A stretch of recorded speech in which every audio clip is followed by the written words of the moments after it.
Hello friends, आज के इस क्लास में हम सीखने वाले हैं कि HTML में इमेज कैसे हम इम्बेड करते हैं या इमेज कैसे डालते हैं वेब पेज पे। तो आज हम HTML में इमेज टैग के बारे में सीखेंगे। तो आइए देखते हैं कि इमेज टैग के साथ हम क्या क्या सीखने वाले हैं। सबसे पहले हम इसमें देखेंगे इसके अलग अलग एट्रीब्यूट्स के बारे में। तो इसके कई सारे एट्रीब्यूट्स हैं, जैसे SRC का हम यूज़ करते हैं एक सोर्स के रूप में कि इमेज का अगर हमें सोर्स कोई पाथ दिखाना हो तो हम SRC का यूज़ कर सकते हैं। SRC एट्रीब्यूट के बिना इमेज टैग का कोई काम नहीं है।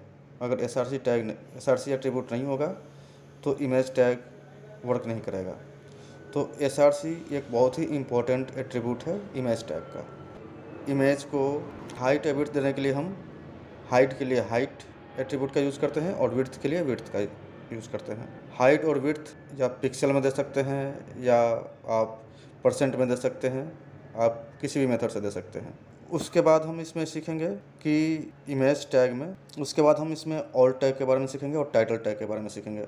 ऑल्ट टैग का यूज़ हम करते हैं एक छोटा सा डिस्क्रिप्शन लिखने के लिए जो इमेज के बारे में डिस्क्राइब करता है, और कभी इमेज पे एरर आता है तो डिस्क्रिप्शन दिखता है। टाइटल टैग यूज़ करते हैं हम इमेज के बारे में डिस्क्राइब करने के लिए भी, और वो एक टूल टिप के रूप में दिखता है। उसके आगे हम सीखेंगे इमेज का बॉर्डर देना, उसका एच स्पेस का मतलब हॉरिजॉन्टल स्पेस, राइट और लेफ़्ट से हमें स्पेस देना हो तो एच स्पेस का यूज़ करते हैं, ऊपर और नीचे स्पेस देना हो तो वी स्पेस का यूज़ करते हैं। और एक है अलाइन, तो अलाइन का यूज़ करते हैं इमेज को हमें राइट लेफ़्ट अलाइन करना हो, इमेज कंटेंट के अकॉर्डिंग हमें कंटेंट को टॉप में रखना है या कंटेंट को इमेज के मिडिल में रखना हो या कंटेंट को इमेज के बॉटम में रखना है। और इसमें लास्ट हमारा एक और एट्रीब्यूट है यूज मैप हम यूज़ करते हैं इमेज के ऊपर मल्टीपल लिंक्स इस्टेब्लिश करने के लिए। तो ये हम बाद में सीखेंगे। तो आइए अब हम कोडिंग करके देखने वाले हैं कि ये सारे एट्रीब्यूट्स कैसे वर्क करते हैं। यहाँ पे सबसे पहले हम img टैग का यूज़ करेंगे। इमेज के लिए img टैग होता है और सोर्स को डिफ़ाइन करने के लिए SRC का यूज़ करेंगे। तो इस वीडियो के अंदर में हमने इमेज के सोर्स के लिए दो अलग अलग सिस्टम अपनाया है। आप इमेज का सोर्स सबसे पहले हम क्या कर रहे हैं इसमें सबसे पहले हमने क्या किया है कि हमारा जो वेब पेज है उसको मैंने एक फ़ोल्डर में डाल दिया है। इस फोल्डर के अंदर हमने सेम लोकेशन पे अपना वेब पेज भी रखा है और एक इमेज भी लिया है, और इसी फोल्डर के अंदर एक और नया फोल्डर हमने क्रिएट किया है इमेज को, और उसके अंदर हमने एक और इमेज रखा है। तो हम ये देखेंगे कि किसी भी इमेज को हम सेम लोकेशन से कैसे पाथ देते हैं, और अगर वो फोल्डर के अंदर है तो वो पाथ कैसे देते हैं। और तीसरा तरीका ये भी सीखेंगे कि अगर हमें वेब से डायरेक्ट किसी इमेज को शो कराना अपने वेब पेज पे तो हम वेब से कैसे वो पाथ देते हैं। तो आइए अब इस चीज़ को हम कोडिंग के साथ करके देखते हैं। यहाँ पे मैंने img टैग का यूज़ किया और SRC एट्रीब्यूट का यूज़ किया। अब SRC एट्रीब्यूट के अंदर इमेज का नाम देते हैं और टाइप देते हैं। दोस्तों, ये कि इमेज के अलग अलग टाइप्स हो सकते हैं, JPG, PNG, TIF, BMP, ऐसे बहुत सारे इमेज के फॉर्मेट हैं जो हो सकते हैं। तो यहाँ पे हमारा सेम लोकेशन पे जो है JPG की फाइल है, तो हमने दिया image.jpg। किसी भी इमेज को अगर इम्बेड करना हो वेब पेज पे तो उसका एक्सटेंशन देना ज़रूरी होता है। तो इसीलिए हमने यहाँ पे image.jpg दिया है। और ये देखिए हमारा image.jpg सेम लोकेशन पे है, और सेव करने के बाद जब हम वेबसाइट पे अपना प्रीव्यू देखते हैं तो ये देखिए हमारा इमेज शो हो रहा है। ये तो हुआ कि हमारा वेब पेज। अब यहाँ पे हम इमेज को मैनिपुलेट करते हैं हाइट विड्थ से। अगर इमेज की हाइट देना हो तो उसके रेशियो के अकॉर्डिंग विड्थ ऑटोमेटिक एडजस्ट हो जाता है। ये देखिए सेव करने के बाद हमने जब रिफ्रेश किया तो हाइट के साथ साथ विड्थ को उसने ऑटोमेटिक एडजस्ट कर लिया। तो इमेज की हाइट देना हो तो हाइट एट्रीब्यूट का यूज़ करेंगे, उसका वैल्यू हम दे देंगे साथ में। अब हम यहाँ पे विड्थ एट्रीब्यूट का यूज़ कर रहे हैं। अगर इमेज का विड्थ हमें अपने अकॉर्डिंग डिफ़ाइन करना हो तो विड्थ एट्रीब्यूट का यूज़ करेंगे, और यहाँ पे विड्थ हमने दिया, जैसे हाइट हमने दिया था 200 और विड्थ यहाँ पे दे रहे हैं 150। और यहाँ पे सेव करने के बाद जब हम रिफ़्रेश करते हैं पेज को तो ये देखिए विड्थ थोड़ा कम हो गया है, जो इसने ऑटोमेटिक रेशियो के अकॉर्डिंग लिया था उससे थोड़ा कम हो गया है। अब आइए हम नेक्स्ट एट्रीब्यूट सीखते हैं। इमेज का हमारा अगला एट्रीब्यूट है एच स्पेस सॉरी हाँ, इमेज का हमारा अगला एट्रीब्यूट है बॉर्डर। अगर हमें इमेज का बॉर्डर डिफाइन करना हो तो यहाँ पर बॉर्डर एट्रीब्यूट का यूज़ करते हैं और जितना देना हो उतना पिक्सल में यहाँ वैल्यू हम दे देते हैं। हमने यहाँ पे 3 दिया है तो इमेज का बॉर्डर 3 पिक्सल के बराबर वो चारों तरफ से ले लेगा। तो 3 पिक्सल का बॉर्डर यहाँ पे सो रहा है। देखिए जब हमने रिफ्रेश किया सेव करने के बाद पेज, तो अब आइए एक यूनिक चीज़ बताते हैं आपको दोस्तों कि इमेज का बॉर्डर जब देते हैं तो यहाँ पे कोई बॉर्डर कलर देने का ऑप्शन नहीं है इमेज एट्रीब्यूट में। उसके लिए हम एक जुगाड़ लगा सकते हैं। हमारे पास HTML में एक टैग है फॉन्ट, जिसको हम बाद में सीखेंगे। अभी केवल इमेज का बॉर्डर देने के लिए हम सीखते हैं कि कैसे यूज़ करते हैं। तो एक HTML में हमारा एट्रीब्यूट है एक HTML में हमारा टैग है फॉन्ट और फॉन्ट का एक एट्रीब्यूट है कलर। तो हम फॉन्ट का कलर डिफाइन करके इमेज का बॉर्डर का कलर हम चेंज कर सकते हैं। यहाँ पर हमने फॉन्ट लिया, उसका कलर लिया रेड, और इमेज के बाद हमने फॉन्ट टैग को बंद कर दिया, क्लोज कर दिया, ताकि इफेक्ट उसका यहाँ से यहाँ तक ही हो। और सेव करने के बाद जब हम अपने वेब पेज पे प्रीव्यू देखते हैं तो ये देखिए उसका कलर जो है रेड हो गया है, इमेज का बॉर्डर का कलर रेड हो गया है। तो इस तरीके से हम इमेज का बॉर्डर का कलर हम चेंज कर सकते हैं फॉन्ट टैग का यूज़ करके। अब आइए हम देखते हैं आगे क्या सीखने वाले हैं इमेज टैग के एट्रीब्यूट में। आगे हम इसमें यूज़ करने वाले हैं एच स्पेस। तो एच स्पेस से पहले हम यहाँ पे कोई कंटेंट ले लेते हैं।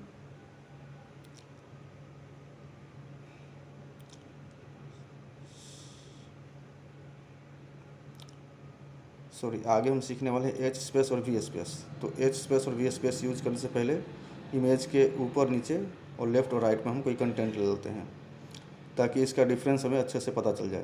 तो एच आपको पता है दोस्तों कि एच स्पेस का यूज़ हम करते हैं जब इमेज के राइट और लेफ़्ट में हमें स्पेस छोड़ना हो। तो एच स्पेस का फुल फॉर्म होता है हॉरिजॉन्टल स्पेस। और वी स्पेस का यूज़ करते हैं जब इमेज के टॉप एंड बॉटम में ऊपर और नीचे हमें स्पेस छोड़ना हो तो, या स्पेस गैप लेना हो तो वी स्पेस का मतलब होता है वर्टिकल स्पेस। तो यहाँ पे हमने अपना कंटेंट ले लिया है और यहाँ पे सबसे पहले हम यूज़ करने वाले हैं वी स्पेस। तो वी स्पेस में ये क्या करेगा कि अपने कंटेंट जो इमेज के ऊपर और नीचे जो कंटेंट हमने लिया है उससे स्पेस का थोड़ा गैप ले लेगा, मतलब थोड़ा टॉप में और थोड़ा बॉटम में अपना स्पेस ये छोड़ेगा। ये देखिए दोस्तों, यहाँ पे हम वी स्पेस का यूज़ करने वाले हैं। और हमने जब वी स्पेस यूज़ करके जब पेज को रिफ्रेश किया सेव करने के बाद, तो हमारे वेब पेज पे देखिए टॉप एंड बॉटम में थोड़ा स्पेस आ गया है कंटेंट और इमेज के बीच में। आगे हम यूज़ करने वाले हैं एच स्पेस। तो एच स्पेस यूज़ करने से पहले कंटेंट के लेफ़्ट और राइट में इमेज के लेफ़्ट और राइट में कोई कंटेंट ले लेते हैं, और कंटेंट लेने के बाद हमें इसका डिफरेंस अच्छे से पता चलेगा। तो यहाँ हमने इमेज के लेफ़्ट और राइट में कंटेंट ले लिया।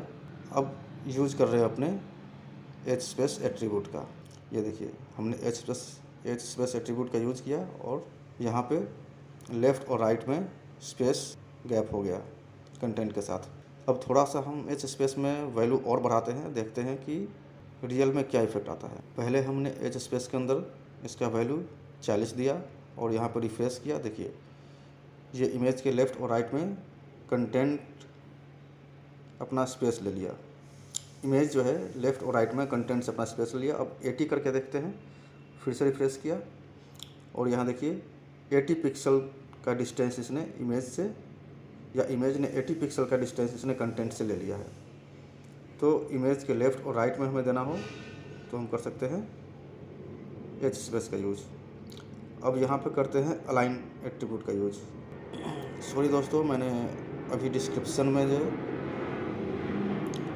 अलाइन के जगह पे वी अलाइन लिख दिया था, बट यहाँ पे अलाइन एट्रीब्यूट ही यूज़ होता है। तो आप यहाँ पे वेब पेज में अलाइन एट्रीब्यूट का यूज़ करेंगे। यहाँ पे हमने मिडिल लिया है, तो अलाइन के साथ हमने इसकी प्रॉपर्टी मिडिल लिया है, तो देखिए कंटेंट जो है इमेज के मिडिल में सेट हो गया है। अब उसी टेक्स्ट को, कंटेंट को इमेज के टॉप में सेट करना हो तो यहाँ पे मिडिल को हटाकर यहाँ पे हम टॉप कर देंगे। तो जैसे ही अलाइन का वैल्यू टॉप करेंगे, मतलब अलाइन की प्रॉपर्टी टॉप करेंगे, तो कंटेंट जो है इमेज के टॉप में सेट हो जाएगा। और बाय डिफ़ॉल्ट बॉटम होता है, तो बॉटम में हमें कंटेंट को दिखाने के लिए या इमेज का अलाइनमेंट बॉटम करने के लिए हम बॉटम प्रॉपर्टी का यूज़ करते हैं अलाइन के साथ।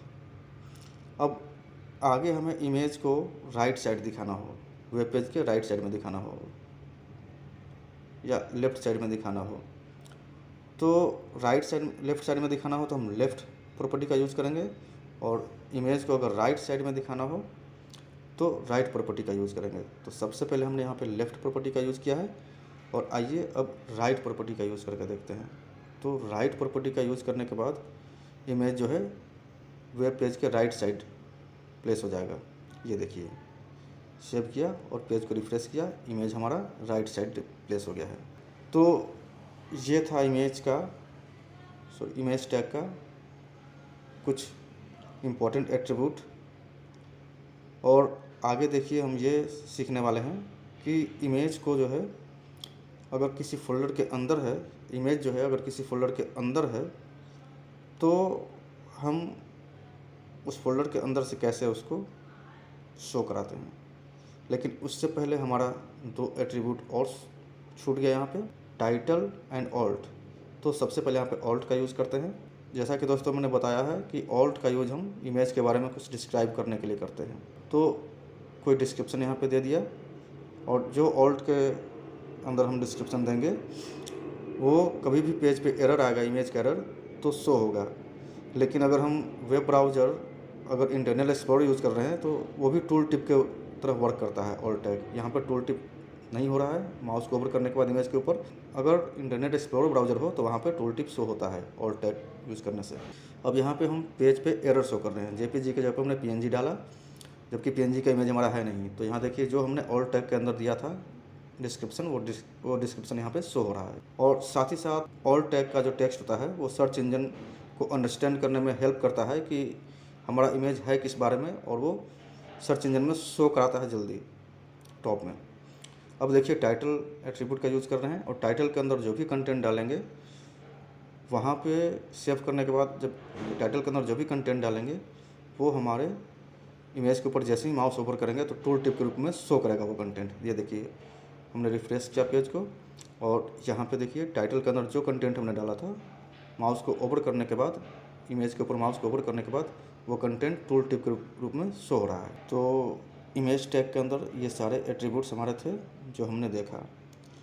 एक एट्रीब्यूट हमारा रह गया यूज मैप। तो यूज मैप का हम यूज बाद में सीखेंगे, क्योंकि इसके साथ हम और भी टैग्स का यूज़ करते हैं साथ साथ, और इसमें मल्टीपल लिंक देने के लिए यूज़ करते हैं।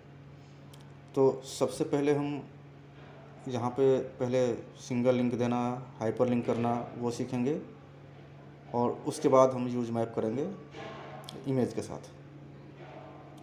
आइए अब सीखते हैं कि अगर हमारा इमेज किसी फ़ोल्डर के अंदर है तो वहाँ पे हम इमेज को अपने वेब पेज, तो उस कंडीशन में हम अपने इमेज को कैसे शो कराते हैं। ये देखिए हमारा ये वाला इमेज जो है सेम लोकेशन पे है जिस लोकेशन पे हमारा वेब पेज है, और एक और इमेज है जो क्यूआर कोड है हमारा, वो एक इमेज फ़ोल्डर के अंदर में है।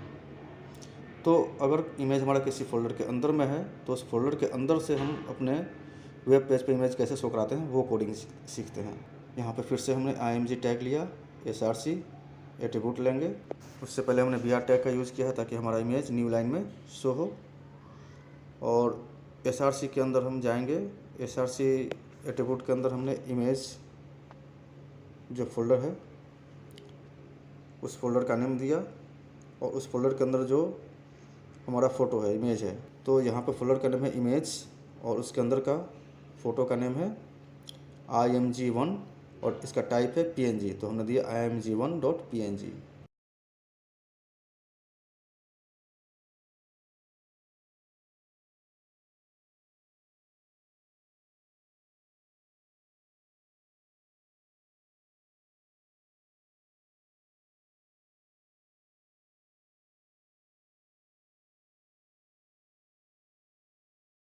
अब इसको सेव करके ब्राउज़र को रिफ़्रेश करते हैं तो हमारा इमेज जो है फ़ोल्डर के अंदर से वो शो हो जाता है। जिस फ़ोल्डर के अंदर इमेज हमारा था वो हमारा शो हो जाता है। ये देखिए, अब इसको थोड़ा छोटा कर लेते हैं, इसका हाइट या विड्थ देकर।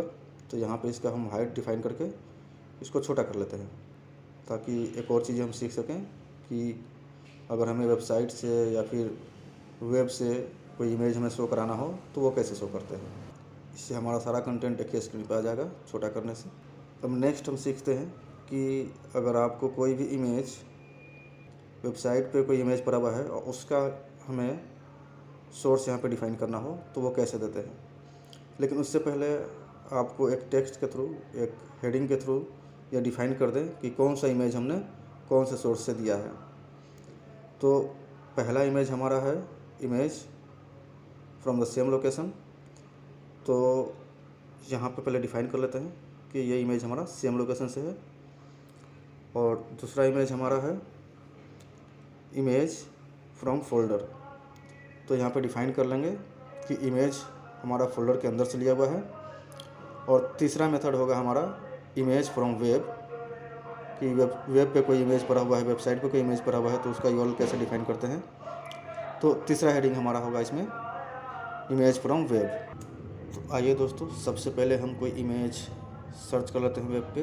गूगल पे गए, कोई भी इमेज हमने इसमें टाइप किया नेचर, और कोई भी इमेज हमने इसमें लिया, ओपन किया और उसके ऊपर राइट क्लिक करके उसका सोर्स हम कॉपी कर लेंगे। तो जैसे ही राइट क्लिक करेंगे उस पर कई सारे ऑप्शंस खुल कर आएंगे, ठीक है। तो उन ऑप्शन में से कौन सा हमें लेना है ये आपको बता दो, ताकि आप परफेक्टली जो है इमेज को अपने वेब पेज पे प्लेस कर सकें।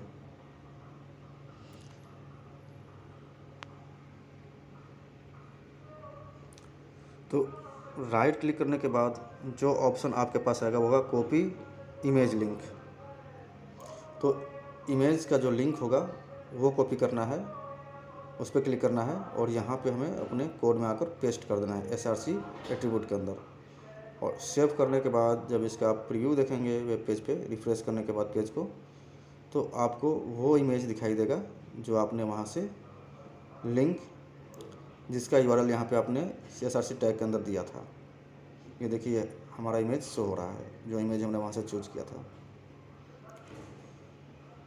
तो इस वीडियो को देखने के लिए थैंक यू दोस्तों। और आप देख रहे हैं टेक्निकल ट्यूटोरियल्स वीडियोस चैनल। तो प्लीज़ इस चैनल को सब्सक्राइब करें, आपके पास अच्छे नए और अच्छे वीडियोज़ का नोटिफिकेशन आता रहे। आप नोटिफिकेशन आइकन को भी ज़रूर क्लिक करें और प्लीज़ वीडियो को लाइक करें, कमेंट करें। और आज थोड़ा एक छोटा सा हेल्प टिप्स लेते हैं दोस्तों। आपको पता है कि आजकल लोगों के बॉडी के अंदर कैल्शियम की कमी ज़्यादा हो रही है। तो हम क्या करते हैं, कैल्शियम वाली चीज़ें खा लेते हैं, बट उस कैल्शियम को यूज़ करने के लिए बॉडी को क्या चाहिए ये हमें नहीं पता होता। तो आप जब भी कैल्शियम को बॉडी में पूरा करने के लिए कुछ खाते हैं, कैल्शियम युक्त चीज़ें, तो उसके लिए बॉडी को विटामिन ई और धूप की ज़रूरत होती है, और धूप में होता है विटामिन डी भी। तो हमारे बॉडी में वो कैल्शियम अच्छी तरीके से फ़ायदा कर सके, उसके लिए हमें विटामिन डी यानी धूप की ज़रूरत पड़ती है और विटामिन ई की ज़रूरत पड़ती है। तो इसका ध्यान आप ज़रूर रखें। थैंक यू दोस्तों।